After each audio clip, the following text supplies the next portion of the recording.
Сэтгэл зүйн олон төрлийн асуудлууд бидний амьдралд өдөр бүр тохиолддог. Хүүхдүүдээ хэн нэгэнтэй харьцуулаад байгаа маань өөрөө нөгөө амьдралын туршлага хуримтлагдах гэдэг зүйлийг хаагаад боогоод байгаа юм шиг санагдаж байна л та. Яг зөв. Харьцуулж байна гэдэг чинь ерөөсөө чи чадахгүй штэ л гэсэн мессежийг ерөөсөө өгöd байгаа байхгүй. Эцэг эхчүүд маань өөрийнхөө сэтгэл зүг одоо яаж дэмжих хэрэгтэй болов. Тэгэхээр тухайн хүнээс төвчээр гэдэг зүйлийг нэлээдгүй шаардна.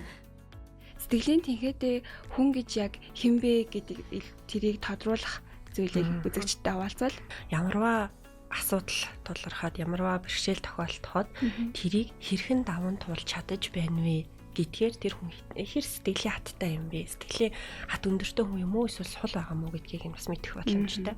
Аз жаргал гэж одоо яг юу юм бэ? Аз жаргалтай байна гэдгийг одоо юугаар тодорхойлж болох вэ? Бидний сэтгэл санаанд ямар нэгэн санаа зовних зүйл байхгүй.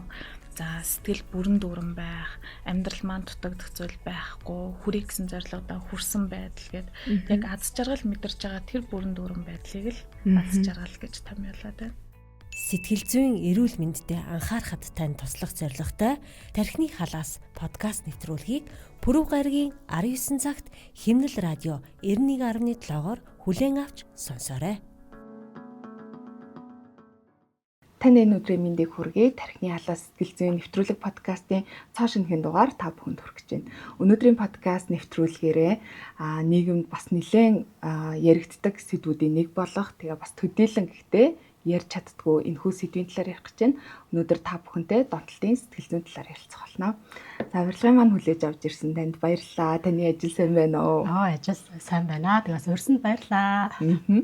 За би таныг өнөөдрийн одоо энэ ярилцах байгаа сэдвтэ бас нэлээд удаан хугацаанд бодож агаад таныг өрх юмсан ярилцах юмсан гэж бодож агаад ирсэн. За тэгэхээр та манай нэвтрүүлгийг сонсож байгаа хүмүүст өөрийгөө танилцуулгыг өөрийгөө болон бас байгуулгаа. За намайг хичээлгээр сэтгэл зүйч гэдэг.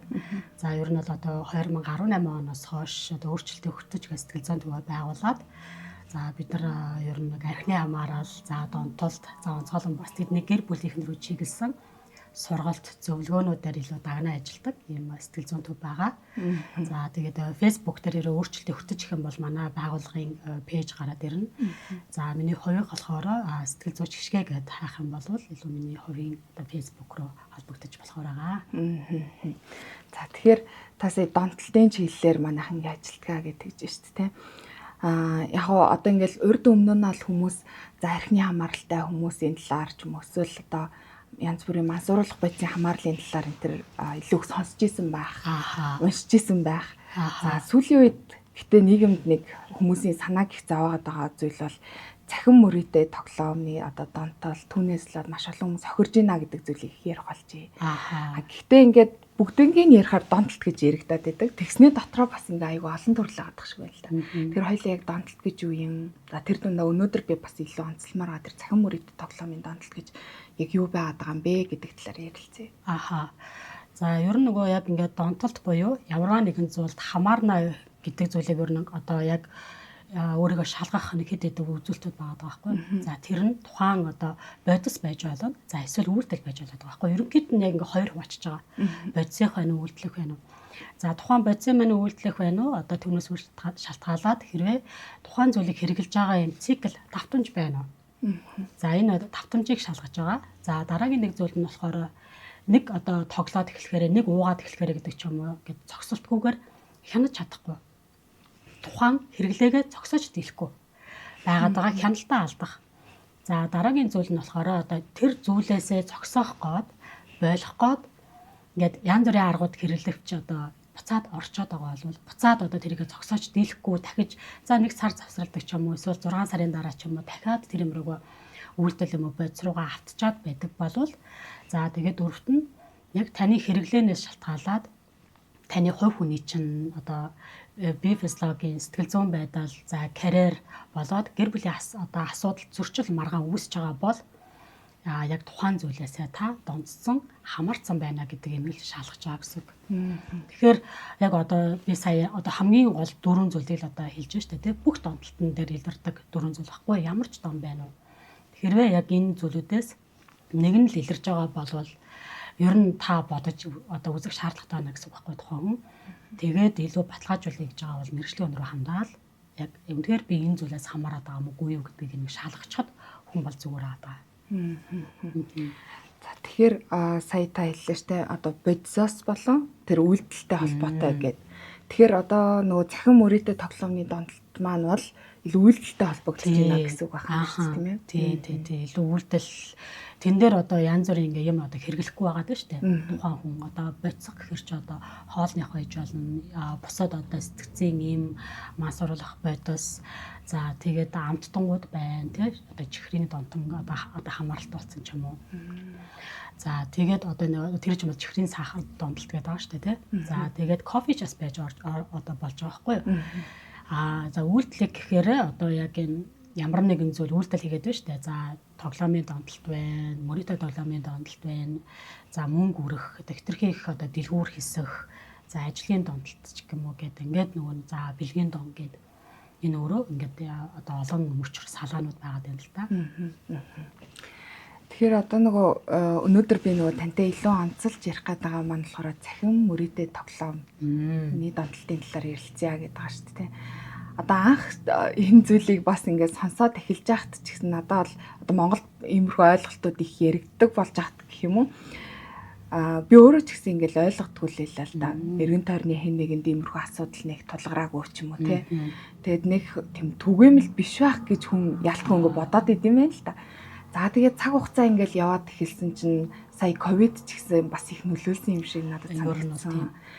Тэгээд энэ байдлаас ингээд гараад буцаад ингээд нийгмийн амьдрал идэвхтэй болоод ирсэн чинь ингээд таньдаг найз нөхдөөр ч гэдэм үү бүр ингээд ах トゥ хамаатан садан дээр хүртэл ч юм уу те одоо тоглож байгаа дэд төгрөг алдчихлаа энэ гэсэн зүйлс ингээд сонсогдоод эхэлж байгаа байхгүй. Тэгэнгүүт ингээд баг хүн болгоны холбоо хамааралтай хэн нэгэнд нэм асуудлууд сонсогдоод эхлэнгүүт өө эн чи бүр амар болсон юм биш үү гэдэг надад мэдрэмж төрж байгаа байхгүй.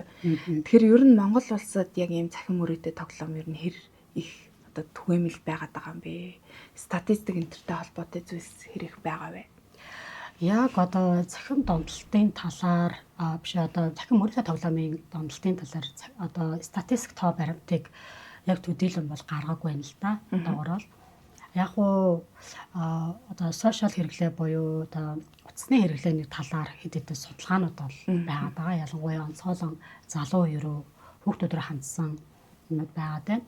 За 2023 оны одоо боловсролын яамнаас одоо хамтарч исэн одоо судалгаан дээр болохоор 12-аас 18 насны хүүхдүүдийн 31 орчим хувь нь бол одоо яг 5 цагаас дээш хэмжээгээр одоо дэлгэц хэрэглэдэг гэж байгаа байхгүй. Тэр дэлгэц хэрэглэнэ гэдэг чинь одоо тоглоом утас байна, компьютер байна, таблет байна. За тэгээд зурагт байгаа байхгүй. YouTube одоо тийм үздэг гэдэг. За тэгэхээр яг эн чинь өөрөө нөгөө нэг яг маш их хэрэглээний юм байгаад байна л да. За тэгээд судалгаанд оролцсон хүүхдүүдийн 60% нь болохоор 68 орчим хувь нь гэсэн маханы уншсан судалгаанаас тоглохгүй болохоор уур хүрээд идэм маа гэдэг юмыг бол одоо хэлсэн байгаа байхгүй. За тоглоомын одоо захим одоо өсвөр насны хүүхдүүдийн одоо хэрэглээ ийм байгаа тийм. Гэтэл одоо за би сүүлийн жил хагасын хугацаанд яг энэ мөрөдө тоглоомын хүмүүс рүү одоо чиглэсэн илүү сэтгэл зүйн зөвлөгөө өгч байна. Ер нь бол манай одоо тэр надаар үйлчлүүлжсэн хүмүүсийн одоо хэлж байгаа зүйл бол яг өөрөө чи хэлснээр ковид бол маш нөлөөлсөн гэж байгаа. Яа тэгэхээр хүн юу ч хийхгүй болсон байхгүй. Орлогогүй болсон энэ шууд утгаараа нөлөөлсөн. Тэгээ мөнгөгүй байгаад байгаа хүн юу бодох вэ? Тэндээс ингээд хүүхдийн памперс нэгдэж гээ. За ингээд хоол унд хийгдэж гээ. За яг ингэвт нэг Монгол ирчүүдийн гэр орноо авч явна гэсэн яг эн чинь өөрөө сэтгэл зүйн үүрэг хариуцлага одоо хувь хүний одоо өрхийн дэргэний үүрэг хариуцлага байна. За үүн дээр нэмээд эн чинь мөнгө нь одоо олдохгүй байна. Ажил зогсчоод байна. Сэтгэл засрах дарамт байгаа юм. За ингээд үжитэл одоо YouTube үзэж идэх ч юм эсвэл ингээд кино үзэж итэл хэрвээ та энэ дээр ингээд бет тавьчих юм бол ашгаа ингэж өсгөнө. За эхний одоо оролдоор чинь эргээгээ тэдэн хувийн бонус танд өгнө. За энэ өөрөө нэг осондоо бас нэг одоо өдөгч болж өгч байгаа байхгүй юу. За дараагийн нэг айгүй том өдөгч юу байдаг вэ гэхээр хажууд нь найз нөхд нь тоглоод байдаг. Гэт хүн ер нь алдснаа хэлдэггүй. Тэ 20 саяг алдчихлаа гэж ярьдаггүй. Ихэвчлэн би ингээд сая те 50,000-ыг тэд болгочлоо штий гэдэг одоо нөгөө нэг тэр найз нөхдүүдийн яриаг сонсоод байгаа байхгүй. Эхлээд сонсож байгаа хүн тэр нэг автахгүй юм л та. За судлаа гэд. Хоёр дахь сонсож юм. За худлаа гэд. За хэсэг тэгээд одоо нэг иймэрхүү ярианд донд ингээ найз нөхдүүдийн нөлөө байгаад байна шүү дээ тий. Хөөс тэд болгочлоо шүү дээ андаа найзаа өгшөө ингээл. Тэгээд тэр яриа өөрөө ингээд хүн ингээд одоо ижил төрлийн яриаг ингээд олон удаа сонсоод ирэхээр дотоод одоо оюун бодолд нөлөөлж шүү дээ сэтгэл зүрх тий. Хүй тоглолцвол яасан юм. Зүгээр нэг удаа туршаад үзвэл яасан юм. Тэгэл болоо шүү дээ. За ингээд яг одоо орж эхэлж байна л та тий тоглож үзэж байна. За тоглоод үзэнгүүт ер нь бол ихэнхдээ нэг ямар нэгэн байдлаар хожицсан байдаг. Нэг 20,000 гаруй ороо тэрийг 200 болгоцсон ч юм уу тий 40,000 гаруй ороо тэрийг нэг сая болгоцсон ч юм уу. Тэгэнгүүт энд чинь үгүй ингээл болоо юм биш үү гэдэг энэ нөгөө нэг юм хамгийн анхны хожлын тэр одоо дурсамж тархинд үлдчихэж байгаа буюу тэр үед асар их хэмжээний допамин илэрч байгаа. Ерөөсөө л одоо яг энэ донтолт гэдэг ч юм бол хүмүүс допамин л донтоод байгаа шүү дээ. Бол мөрөдө тоглоомж байна уу, архинж байна уу, тэр мансууруулахын ч байна уу. Допамин их хэмжээгээр ялгархаар чинь нөгөө хүн өөрөөрөө бахархдаг. Би амжилттай байна гэд ингээд нөгөө нэг энэ тэр одоо нөгөө нэг мөрөгөө үнэлэх үнэлэмжинд айгүй нөлөөлдөг, өөрөөрөө бахархах. За тэгэхээр эн чинь яг илүү хүн алдсныгаа санахаас илүүгээр хүн хожицсан шүү дээ. Дахиад нэг үзвэл гэд ингээд энэ өөрөө энд нөлөөлөд байна л да. Тэгэхээр нэг сошиал дээр нэг бичлэг ингээл явж ирсэн шүү дээ. Нэг шувууч илүү ингээл явж ирсэн чи эхлээд замд нь ингээ янгот тоохгүй яваад бүтээжсэн чи тоохгүй явал тэгснэ дараа нэг удаа тэр нэг амсаад ч илүү нэг юм үзэл яснаа дараа нь бүр нөгөөтгт автж байгаа тухай байгаа байхгүй. Тэгэхээр ингээд нөгөө нэг удаа ингэнгүүт хүн тэрэнд за гэд хариу үйлдэл үзүүлдэг ш. Олон дахин ингээл давтамжууд эргэн тойрны нөлөө үйд юм уу. Одоо би хүртэл саяхан утсан дээр нэг дууны аппликейшн дээр ч нэг дуу татах гэжсэн байхгүй. Тэгсэн чинь нөгөө дундуур нь ингээд зар ороод ирж байгаа байхгүй. Тэгсэн чинь яг тийм тоглоомны зар. Тэгэнгүүт тэгээд надад хүртэл аягүй сонирхолтой баг ингээд санагдаж байгаа байхгүй.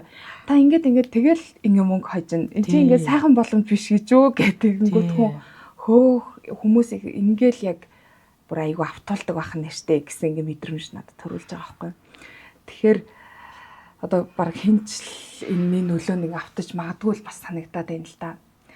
За ер нь бол тийм. Тэгэнгүүт бас нэг ийм яриаг бас их сонслоо. Тэр нь юу гэхээр одоо хүүхд залуучууд маань цахимаар их ингээ хоорондоо холбогдож тоглодог болсон тий. Тэгээ үүнийг бас e-спортын төрөл гэж бас нэг байна. За тэгэнгүүт аав ээж нь чи яасан их одоо тоглож байна. Айгүй цахим чи ингээ хамааралтай байна. Болооч ихээр үгүй би ерөөсөө донтоогүй. Энэ бол e-спорт гэж хүүхдүүдийг хэлээд байна гэд хүмүүс хэлж байгаа байхгүй. Тэгэхээр яг энэ хоёрын хооронд яг ямар ялгаа байгаа юм бэ? Нэг e-спорт гэдэг нь нөгөөх нь донтолт гэдэг нь. Өөрсдийгөө бас би e-спортоор одоо хичээлдэг өнч гэдэг юм уу нэг ингэж хамгаалах хүмүүс ус байгаад тах шиг байна л да. Тий. Ингээ харахад бол төстэй харагдаж байгаа. Гэтэ яг дунд нь ингээ дотор нь ингээ зааглах зааг бол байгаа. Яг үүнийг зааглах гол зүйл чинь нөгөө нэг альтернативны хэлсэн хэд хэдэн шинж тэмдгүүд байна шүү дээ. Ерөөсөө хяналт алдагдаад ирж байгаа. За үүнээс улбалаад амьдралын баланс алдагдаж байна уу? Энэ үр айгуу чухал. За гэтэл тоглоом тоглоод байгаа хүмүүс маань хүүхдүүд маань шүнжин тоглоод байна уу? За энэс болоод хичээлээсээ хоцрогдоод байна уу? Хичээлээ таслаад байна уу? Шүнжин тоглолцсон учраас хичээл дээр одоо тэр чинь ингээ унтаад байна уу? За тэгээд ингээд хичээл дээр байжсэн ч гэсэн за ингээд тоглоомын талаар байнга санаачран бодоод байна уу? Нөгөө одоо тэр үеийг тэгж давна, тэрийг тэгнэ, ингэнэ гэдэг ингээд төсөөлөд байна уу? Тэгээд дараагийн юм боловсруулад байна уу? За энэ өөрөө ингээд яг донтолтод өртсөн шинж байгаа. Гэтэл e-спортын хүрээнд аваад үзэх юм бол одоо тамирчин гэсэн үг шүү дээ. Тэр хүмүүсийн ингээд сонсохоор тэд нар бол тодорхой цагийн урт байдаг. Ер нь бол яг ингээд юм өглөөнөөс одоо өглөө 9-өөс 6-гийн хооронд ч юм уу 5-ын хооронд юм уу. Яг ингээд багаараа гээд яг тэрэн дээр хичээлдэг. Тэгээд энэ баланс алдагдахгүй байгаа байхгүй юу? Орой гэртээ очлоо. Яг л энэ нэг ажил шиг үзээд байгаа байхгүй тийм ээ? Тамирчин хүн шиг, ажилсаг, одоо ажил шиг. Тэгээд тухайн хүний хувийн амьдрал нь бол хэвэн явагдаад байна гэсэн үг байна. Тэгээд төлөвлөгөөтэйгээр тэгээд ийм удирдлага одоо яг мэрэгжлийн удирдлагатаагаар ингээ явдаг гэсэн үг. Тэгэхээр яг ингээд би ингээд онтоогүй энэ чинь одоо e-спорт штэ гэд яриад байгаа бол өөрийнхөө тэр тоглоод байгаа цагийг л одоо анзаарна гэсэн үг байгаа шүү дээ тий. За тэгээд гол зүйл ерөөсөө л баланс алдагдаж байна уу? Ялангуяа хүүхдүүдэд болохоор ингээд хитрхийг тоглоод ирэхээр нүдэн анивчаад эхэлдэг. Нөгөө тип илэрж байгаа тий ингээд хурдан анивчаад. Зэн чи өөрөө яг ингээд хитрхийг хамааралтайгаа гэж шинж байгаа байхгүй юу? Тэр чин мэдрэлийн ядаргаа тий. Би физиолог чин дийлхэ болж байна л гэсэн үг.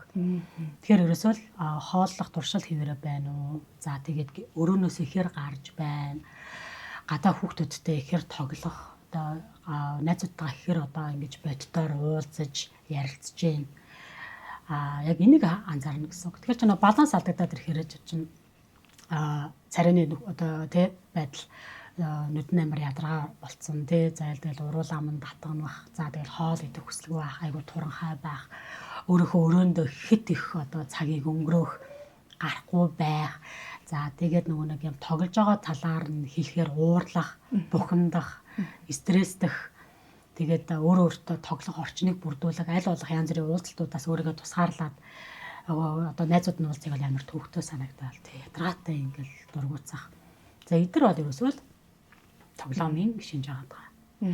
Ерөөсөө балансаараа л тэнцвэр байна уу гэдгээрээ л шалгах байгаа юм л да. Тэгэхээр одоо ингээд хүүхдүүд дээр хүртэл аваад үзэнгүүт нэг юм байгаад штэ. Тэр хүүхд өрөөнөөсөө гарахгүй ингээл байнгын л тоглоод байна гэдэг чинь бас тэрнээс илүү сонирхолтой, илүү юм итэвхтэй одоо яг юм бодит юм харилцаа, тоглоомноос илүү сонирхолтой өөр бусад зүйл бас байхгүй байгаад ээж магадгүй байх гэдэг шүү дээ, тэ. Тэгэнгүүт тоглоом л илүү сонирхолтой болохоор түнтэй илүү цагийг өнгөрөөдөг ч гэдэг юм уу. Тэнгүүд эргээд одоо эцэг эхчүүд маань өөрсдөө хүүхдүүдэд анхаарах хэрэгтэй гэдэг ч юм уу нэг юм зүйлс рүү буцах гэдэг юм л да. Тэгэхээр би танаас юу гэж асуух гэдэг нь вэ гэхээр цахим юм өрөөдөө тоглоом одоо тоглодог болсон хүмүүсийн хувьд нийтлэг яг ийм сэтгэл зүйн асуудлууд нь юу байгаад байна вэ? Ер нь яг ямар ийм суур байсан учраас, ямар асуудал бэрхшээл байсан учраас хүмүүс энэ зүйлд илүү их автаад байна вэ? За айгуу чухал одоо донтолтон дээр ярьдаг нэг чухал зүйл юу гэхээр би сайн ярьсан. Допамин буюу шагналын систем тэнд ажилладаг байгаа байхгүй. Ерөөсөө энэ чинь альва хамаарал донтолт ерөөсөө тархинд болдог процесс. Тэгэхээр чи яг ингээд нэг тоглоом тоглох үед маш хэмжээгээр допамин бүслэгдэж байгаа тархинд.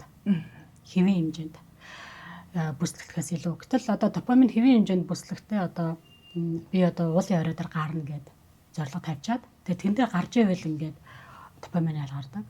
За пазл хийсний дараа эсвэл би ямар нэгэн шинэ зүйл сурсны дараа зорилго тавьчаад зорилгодоо хүрэхээр допамин одоо ялгарч шүү дээ тархинд. За гэтэл одоо яг энэ тоглоод ингэх үед одоо хэвийн хэмжээнд ялгардагаас илүүгээр асар хэмжээний допамин тархинд бүслэгдэж байгаа ялгарч байгаа гэсэн. Тэгэхээр энэ өөрөө эргээгээд найзуудтайгаа тоглодог одоо найзуудтайгаа уулзаад ингээд ярьж байгаа үеэс эсвэл одоо заал аваад сакс тоглоод авч байгаа үеийнхээс илүүгээр хэмжээний допамин ялгараад байна шүү дээ тархинд. Тэнгүүд өмнө нь хэвийн энгийн амьдралаас авч исэн баяр баясаал бахархлаа мэдрэхэ болчихж байгаа байхгүй. Ер нь бол ерөөсөө за хүүхэд магадгүй ингээд сүү ууж авах үедээ сүүл амттай байлаа тий. Тэгсэн чи амьдралд нь нэг удаа шоколад идээд үзтээ. Тэнгүүд сүүнээс илүү амттай чихэрлэг тэнд гоё юм байгаа байхгүй. Тэг хүүхдийн өмнө чи сүү уух уу шоколад идэх үү? За зүгээр сүү уух уу шоколадтай сүү уух уу? За хүүхэд илүү шоколадтай сүүгэн л аав штэ. Яг үүнтэй адилхан нөгөө яг ингээд тарих тэр нөгөө нэг юм энгийн үед айгу авдаг байсан допамины хэмжээ бага байгаа байхгүй. Тэгэхээр илүү тоглож ийж илүү их цагаар тоглож ийж тэрэндээ хожил авч ийж тий амсж ийж тэрийг допамины ялгаруулах гал ингээд автаад байна. Тэгэхээр магадгүй тухайн хүүхдийн тухайн хүний амьдралаас авахур баяр баясгалууд байгаа байхгүй. Тэрийг харах болчих жолоо гэсэн үг. Магадгүй тэр хүн ингээд өмнө нь хантайгаа яриад аягүй гоё юм одоо тий яг юм одоо гоё үн цэнийг мэдэрдэг, хайрыг мэдэрдэг байсан бол тэр нь утгагүй болоод ирж байна. За хүүхдүүдтэйгээ хамт тоглоод гэр бүлийн аж аргалыг мэдэрдэг байсан бол тэр нь аягүй утгагүй санагдаж эхэлж байна. Өмнө нь магадгүй ажилласаа кайф авдаг байсан гэж болно. Тэр нь утгагүй болоод ирж байна. Яг тоглож ижил одоо онлайн бета тавьж ижил тэндээс тэр допамины ялгарл одоо асар хэмжээгээр бүүслэгдээд байгаа. Тийшээ гээл автаад байна гэсэн үг. За одоо дараагийн зүйл нь болохоор аливаа юмнаас ер нь зүгтмаар байгаа. Буюу за магадгүй тэр хүний гэр бүлийн одоо хэрүүл маргаан хантайгаа ойлголцохгүй байгаа байдал юм уу эсвэл гэр бүлт навь зөрчил үүсээд байгаа. Тэрнтэй нүүр тулгаас зайсхий гэдэг шүү дээ. Ядраа гэх тэрийг бодмооргүй байгаа учраас тэр одоо зөрчлөөс зайлсхийхэд бол тэгээд тэр сэтгэл мэдрэмжийг ингээд нэг юм хэсэг хугацаанд зарцаах тайвшруулах арга зам болоод байна шүү дээ тий. За дараагийн одоо яг энэ маань одоо магадгүй тэр хүн одоо ганцаардлыг мэдэрдэг бол тэрийг мэдэрмээргүй байгаа байхгүй. Төвшлтийг мэдэрдэг бол тэрийг хэсэг хугацаанд мэдэрмээргүй байна. Тэгээд маш олон хүмүүс ярьдаг тоглох үед бед тавих үед юм уу мартдаг. Бүх анхаарал тийш хандж байгаа байхгүй. Тэр чин тэр одоо өөрийн сэтгэл зүйн асуудал байна уу, гэр бүлийн асуудал байна уу, ирээдүйдээ санаа зовж байгаа төвшөлт байна уу. Бүх юм сүрцэн байгаа юм шиг мэдрэмж мэдрэхгүй болчихж байгаа байхгүй. Бодит амьдралаас салаад энд бүх анхаарал төвлөрж байна. Тийм байдаг учраас одоо хүмүүс ялангуяа ирчүүд ажлын дараа ч юм уу айгүйх ингэж тоглож ингээ анхаарал ингээ төвлөрүүлэх гэдэг юм л та юмнаас цугтаад байгаа. За яг энэ өөрөө бас нэг том шалтгаан болж байгаа. За дараагийнх нь болохоор илүү одоо энэ өөрийгөө үнэлэх үнэлэмжтэй айгүй холбоотой юм зүйл орж ирдэг. За ялангуяа өсвөр насны хүүхдүүд бол яг би хинбэгээ яг хайдаг нь штэ. За тэгэнгүүт яг энэ нэг юм одоо сургууль дээр ирээ бүли төртөөд байвал дээрлэхэлтэн төртөөд байвал за эсвэл найз нөхдийнхаа дунд ингээ хөлөө болохгүй ингээд үнэлэгдэхгүй байгаа юм шиг. За эсвэл одоо гэр бүлээсээ эцэг эхээсээ хайр халамжийг үн цэнийг мэдрэхгүй байгаа бол за мөн бас одоо гэр бүлтэй босны дараа ч гэсэн яг ингээд тэр нөгөө эр хүн гэр бүлээсээ өөрийгөө эр хүнийхээ үнэлэмжийг авч чадахгүй дандаа ингэж нэг юм одоо мяалуулаад идэх ч юм уу дорд үзэгдээд идэх ч юм уу эсвэл хийж байгаа юм нь хажууд нь байгаа хүний сэтгэлд хүрдэггүй ч юм уу тий энэ эрэгтэй ч үн эмэгтэй ч үн хамаагүй тэгэнгүүт тоглох үед тэндээс нэг үн цэн мэдрээд байна штэ би чадчихээн ялалтын мэдрэмж байгаа шүү. Би чадчих штэ. Би болж штэ. За хэрвээ одоо тухайн тоглоомн дээр хэрвээ ингээд айгу тийм уюуд явцдаг байдаг. Тоглоомн дээр ингээд тэр тоглоомын ертөнцтэй бүр ингээд хаана болцсон ч хүмүүс байна штэ. Тэгээ тэр ертөнцтэй тэгэнгүүт ингээд бодит амьдрал дээр болохоор өөртөө амар ихтгэлгүй бүх юм сүрцэн юм шиг нэг л болохгүй байгаа юм шиг бүтлгүүтэй байгаа юм шиг. Тэр чин тэр хүн хаашаа явах вэ? Илүү л тэр тоглоомын ертөнц рүү илүү автаад байгаа байхгүй. Яагаад гэвэл тэндээс үн цэнийг мэдрээд байна. Би чадчихээн. Би болж гин гэд ингээд. Тэгэхээр ерөөсөө яг энэ чинь нэг юм одоо миний одоо нэг донтолтон дээр одоо сэтгэл зүйн зөвлөгөөн дээр ажиллахдаа би гол ажилдаг зүйл тухайн хүний ингээд энэ зүйлд автаад байхад хүргэж байгаа гол шалтгаан нь юу вэ гэдэг дээр бас ярилцдаг. За тэгээд энэ дээр яг тэр хүний ихэнхдээ л ер нь өөрийнхөө үн цэнийг хайгаад байдаг да. Миний ажиглалтаар бол тэндээс нэг юм би чадчихээн шүү, би болж гин шүү гэдэг л мэдрэмж аваад байгаа байхгүй. Тэгэхээр одоо таны хүүхэд байна уу, таны хайрны жил байна уу? Ингээд юм автаад байгаа бол та ингээд тэр допамин ялгаруулах, тэр урмын үгийг үн цэнийг мэдрүүлэх тэр одоо зүйлсүүдийг айгүй хэлж өгөх юм бол илүү тэр хүн өөрөөрөө бахархах бодит амьдралаас хажуудаа байгаа хүнээсээ энэ нэг мэдрэх хэрээр илүү энэ одоо онлайн зүйлээс илүү холдох, алсрах юм бол бий болж байгаа байхгүй.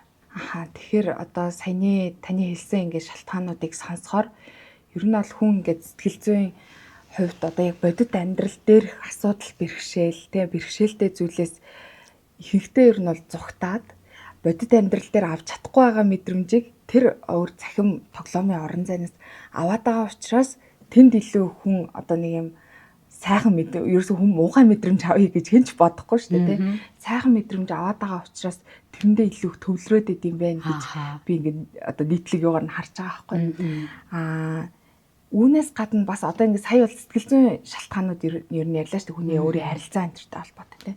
Тэгвэл юм нийгмийн талаас өөр бас юм нөлөөлөх хүчин зүйлс гэж байдаггүй. Би бас яг энэ талаар их уншиж судлаагүй ч гэсэн зүгээр ингээ хүмүүсийн бас яриаг ингээ сонсохоор манай ингээд улсын бас нэг юутай холбоотой байгаад байна. Одоо нийгмийн эдийн засгийн байдал гэдэг ч юм ингээл зарим бас одоо улс их орон тохиролтой ч гэх юм уу тийм зүйлс ингээд нэг юм дэлгэрсэн цаг үеүүдийг энэ гадаадын улс орнуудыг ч юм ингээ харангууд бараг ингээд нэг юм онилцсон ч гэх юм уу нэг тэгээд тухайн улс оронд нөгөө зүйл нь түгээн тархацсан ч гэдэм үү те нэг ийм цаг үеуд бас байгаад идэг шүү дээ. Тэгэхээр манай Монгол улс яагаад ерөн сүүлийн үед энэ хүмүүс илүү хавтаад байна? Нийтлэхээр нэг талаараа бид нэр сэтгэл зүйн асуудал бас ихтэй байгаа анхаарах хэрэгтэй гэдгийг тохио агаад байна уу? За яг шууд утгаараа бас яг энэ гадаад нөхцөл байдал бол нөлөөлж байгаа. Энийг бол одоо үгүйсэхийн аргагүй. За тухайн одоо магадгүй одоо 3 хүүхэдтэй айл байлаа. За тэгээд эхнэр нь ажил хийх боломжгүй шүү дээ. Тэр чинь ингээд одоо хүүхдүүд нь жоохон байгаа учраас тэр ээж одоо хүүхдүүдэд харж байна. За тэгээд яг энийг ингээд одоо тэр өрхийн тэргүүн гэр бүл авч явах үүрэг хариуцлага ирж байна. За тэгээд хийж байгаа ажлын цалин магадгүй хүрэхгүй байгаа байхгүй. Иймэрхүү тохиолдлууд бол зөндөө байна. Авч байгаа зал нэг 2 сая байдаг ч юм уу тий. За тэндээсээ одоо юмнуудаа өгөөд ингээд тухайн одоо гэр бүл дээр 5 одоо хүнтэй одоо тэр гэр бүл дээр бол цалин аяга бага ирж байгаа байхгүй сая хэдэн зүй ч юм уу. Тэгэхээр чи яг энэ өөрөө шууд утгаараа байнгын санхүүгийн хямрал аваад байна шүү дээ. Тэгэхээр энэ тэр айлт чинь одоо ингээд хэвийн одоо хэрэглээгээ авч явах хэрэгцээ байгаад байна. За энэ бол шууд утгаараа нөлөөлж байгаа буюу санхүүгийн дөлмөг байдал шууд утгаараа нөлөөлж байна. За дараагийн бас нэг том нөлөө нь болохоор эрх зүйн орчин маш сул байна. Маш сул байна. Одоо энэ сошиал ертөнцид одоо бет шиг амархан мөнгө олох боломж байхгүй шүү. Юу ч үзсэн одоо яг реклам сурчлага асар их явдаг. Дундуур нь айгүй их явдаг те. Маш их явдаг. Энд чинь ерөөсөө нөгөө маркетингийн рекламны сэтгэл зүй яваад байгаа байхгүй юу? Яг ингээл юм үзэж идэл дундуур нь ингээл нөгөө бетийн реклам яваал тий. Эсвэл кино үзэх юм явдаг. За эсвэл нөгөө сошиал инфлюенсерүүд гэж ярьж байгаа. Тэр хүмүүс хүртэл ингээд аюух хийдэг. За миний одоо энэ промо кодыг ашиглаад ингээрэй гэд. Тэгэхээр чинь энэ өөрөө ялангуяа залуу үе маань өөрөө тэр инфлюенсер гэж байгаа хүмүүсийнхаа одоо ярианд аюу итгэдэг. Тэрийг даган дөрөөж штэ. Ер нь чинь өөрөө хүний юу баадаг байхгүй юу? Явраа нэг үнийг даган дөрөх чи өөрөө хүний одоо хүний байх зүйл штэ. Ер нь тий хүн ямар нэгэн зүйлийг даган дөрөөдөг. Тэгэнгүүт тэр YouTube дээр байгаа одоо тэр сошиал одоо тэр инфлюенсерүүд нь гоё амьдраад байна, амжилттай амьдраад байна гэдэг дүрэл явж итэл энийг ашиглаад үзээрэй. Гингүүт энэ өөрөө айгүй нөлөөнд орчиж байгаа. Энийг хязгаарлах эрх зүйн орчин бол одоогоор байхгүй байна. Тэгээд яг хууль бол батлагдлаа гэж байгаа. Тэгээд одоогоор яг энэ ямархуу хууль батлагдж байгаа гэдэг юм бол тодорхой байгаа байна шүү дээ. Зөрчлийн хуулиар орж ирж байгаа эрүүгийн хуулинд бол тусгагдж байгаа юм билээ. Тэгээд тэрийг би бол харах уншаагүй байна. Хэрэл хайгуул хийгээл байна. Тэгээд магадгүй нэг 26 оноос илүү батлагдах юм болов яах юм болов. Яг тэр илүү хэрэгжиж эхлэх юм болов гэж би бол хараад байна. Өөрөөр хэлэх юм бол хууль эрх зүйн орчин хэтэрхий сул чөлөөтэй байна. Гадаадын сайтууд ч байна. За одоо сүүлийн үед бол Монгол сайтууд хүртэл одоо яг энэ нэгдэж байна. Тэгэхээр энэ өөрөө одоо яг энэ чинь нэг юм зохицуулах одоо энэ зохицуулах хорооноос өөрөө нэг зохицуулах шаардлагатай байгаа юм л да. Одоо зарим улс орнуудад бол ингээд VPN одоо VPN ч гэсэн ашиглаад орж болохгүй байгаа байхгүй. Тэр тиймэрхүү юмнуудыг хийх аюул чухал байгаа. Тэгэх юм бол энэ өөрөө шууд утгаараа багасна. Ингээд одоо ингээд эн чинь 14-т хүүхэд 12-т хүүхэд хүртэл аав ээжийнхэн утаснаас ороод банкнаас нь шууд ингээд холболт үүсгэсэн. Тэгээд тоглож байна. Тэгэнгүүтээ одоо бүр ингээд найзынхаа ахын утас мцаарч хүртэл ороод найзынхаа ахын одоо юугаар олон айпуудаас зээл аваад тогтсон хүүхдүүд байгаа байна. Энэ нь бол бүр зөвхөн юу биш аахгүй насан туршийн тухай биш. Өсвөр үеийн хүртэл энэ одоо энэ онлайн бэтэнд аяг орцсон. Ялангуяа спортын бэтэнд аяг орцсон. Тэгээд жилийн дотор одоо 11-т хүүхэд 12-т хүүхэд лөө бүр 20 сая төгрөгийн зээл нэцгийнхээ оролцсон байна. Тэгэхээр ерөөсөө энэ ч нэг яг юм эргээгээд хяналтын систем аяг чухал байгаа байхгүй. Хяналтын систем буюу чи юу хийж байна? Ер нь ямар хуу байгаа вэ гэдэг ингээд эн чинь гоё юм сайхан яриа өрнүүлдэг юм хүүхдтэйгээ за хань ижилтэйгээ ер нь сэтгэл санаагаа уудалж ярилцах орчин байна уу гэдэг аюул чухал байгаа байхгүй. Хяналт гэхээр ч хүмүүс шууд ингээл хамаг юм мөрдөж шалгах гэж л ойлгоод байдаг. Гэтэл энэ өөрөө мөрдөж шалгаад эхлэх юм бол хүн ямар ч хэмээр шууд нууцлдаг. Хяналт сайн байна уу гэдэг юм чинь таарын хооронд ихэр нэлен далангүй яриа өрнүүлдэг бай. Та тухайг асуудлаа ярих үед нь эргээгээд шүмжилтгүй одоо тэгээ буруутгаад байна. Ярьсан сэтгэлээ удлаад ярьсан зүйлийг нэргүүлээд хэрүүл маргаанда ашиглаж байна гэдэг юм өөрөө эргээгээд тэр хүн сэтгэл санаагаа хэрэг удалж байна. Аюулгүй орчин бай гэдэг чинь өөрөө бас шууд утгаараа айгу нөлөөлж байна. За тэгээд бас яг энд чинь нөгөө найз нөхдийн хүрэл үнэхээр нөлөөлж байгаа шүү. Үнэхээр нөлөөлж байгаа. Тэгэхээр би бол үйлчлүүлж байгаа хүмүүстэй яг ингээд юм ойрхон тоглодог хүмүүсээс заагаа аваад гэж хэлдэг. Маш олон хүмүүс тоглохгүй байжгаад эргээгээд орсон шалтгаануудын 50% нь хажууд нь хүн тоглосон. Яг хажууд нь гоо чи тоглохгүй байж болно зүг надад зөвлөд өгчих. Гэл хажууд нь 50-аар ороо 600 болгодог ч юм уу тий. Гэл энэ чинь нэг энэ унтцсан байсан тэр сигнал пан гэж заалж байгаа шүү дээ. Иймэрхүү нийгмийн нөлөө бол их байна. Тэгээд энийг бол бид нар айгүй юм яаж болохгүй. Зөвхөн сэтгэл зүйн асуудал гээд зөвхөн тэрнтэй холбоочлохгүй байгаа байхгүй юу? Олон хүчин зүйлс нөлөөлөд байгаа шүү дээ. Харин би одоо бас ингээл надаа ингээл тэгвэл ингүүл ингээл айгүй олон асуултууд байгаа ч гэсэн бас ингээд бодоод үзэхээр яг хувь хүний сэтгэл зүйтэй даан ингээд холбоод ч юм уу те гэр бүлийн сэтгэл зүйтэй ингээд холбоод яриад байхад бас хэцүү өөр ингээд нөлөөлөх айгүй олон хүчин зүйл ингээд байгаас нэгдэад байгаа юм. Тэгээд нөгөө одоо жишээ нь донтолтой болсон хүн сэтгэл зүйчдэр очиод ингээд сэтгэл зүйн зөвлөгөө юм тамрагдаал ингээд эмчилгээ хийлгээд явж байгаа ч гэсэн дан ганц тэр хүн өөрчлөгдөхөөр бүх зүйл бас ингээд өөрчлөгдөх гээд байгаа биш байгаа даахгүй. Одоо яг таны түрүүний хэлдэг шиг эргэн тойрны хүмүүс нөлөөлөд байсан болохоор эргээд орцсон байгаад байд юм а гэл. Тэр иймэрхүү зүйлс айгүйх бас байгаад байд юм байна гэж харагдаад байна л та. Тэгээд бас нэг юм амьдрал дээр зүгээр ажиглагдахад нэг ийм зүйлс байна. Одоо жишээ нь за хүмүүс хүзэр тоглодгоо. Хүзэр тоглохдоо ингээд зарим хүмүүс бол зүгээр одоо цагийг гой зугаатай өнгөрөөх гээд ямар нэгэн мөрий юм тавихгүй зүгээр сайхан ингээд тоглолцдог. Тэгтэл зарим хүмүүс мөрий тавихгүй бол ерөөс хожиж болтгүй юм аа ингээд гой одоо мэдрэмж төрдгөө ингээд заавал тэр үнийг ингээд нэг юута одоо мөнгө тавьчих ч юм уу эсвэл ямар нэг за ялсан техник ингээл ингээд тоглоод байгаа байхгүй. Тэгээд тэрэнд ингээд тоглож байгаа хүмүүсийг ингээд харангууд одоо хүмүүс ажил дээрээ тоглож гин, сургууль дээр хүртэл ингээд хүүхдүүд тоглож гин тэ. Тэг ингээд харангууд зарим хүүхдүүд болохоор шал дими тэгж яад наад чинь болохгүй штэ гэд тэгээд тэр болохгүй штэ гэдгээрээ ингээд явсараад тэрэнд юусэн автахгүй хүүхдүүд байгаад байгаа байхгүй хүмүүс ч гэсэн. Зарим нь болохоор одоо манай монголчуудын дунд нэг юм яриа штэ. Юу сүртэй ингэж хэлдэг. Сүртэй штэ. Энд чинь зүгээр л тоглоом штэ гэж ингээ ярьдаг. Тэгэл нөгөөтгөө ингээл бүр хэдэн зуун мянгаар ингээл хоорондоо бооцоо тавиал тэгэл хожигдж байгаа хүн мэдээж ямар сайхан байх вэ хамаг юм алдал гэртээ ярьж байгаа байхгүй. Тэгэхээр энд нэг юм автаад зарим хүмүүс байна, зарим хүмүүс болохгүй гэдэг тэр нэг юм доторх нэг итгэл үнэмшил бодол байгаа шүү дээ. Тэрэндээ үнэнж байгаа юм. Тэгэхээр цахим тоглоом дээр ч гэсэн бас яг ингэх болов гэж бодоод байгаа байхгүй. Тэгэхээр магадгүй багада ямар хүмүүжлэр өссөн болохоор багада ямар одоо ингээд тийм бодол мэдрэмжийг авсан болохоор тэрийг ингээд болон болохгүй гэдгийг ялгаж цаглаад өнөөдрийнхөө шийдвэр гаргалтанд тэр хүн нөлөөлүүлж чадаад байгаа юм бол. Яг за энэнд бол яг шууд утгаараа хүүхэд насны яаж өссөн бэ гэдэг бас яг шууд утгаараа бол нөлөөлөхгүй байгаад байна л да. Энэ өөрөө одоо яг шууд утгаараа эргэн тойрны орчны нөлөө өөрөө айгүй илүү нөлөөтэй байгаа байхгүй.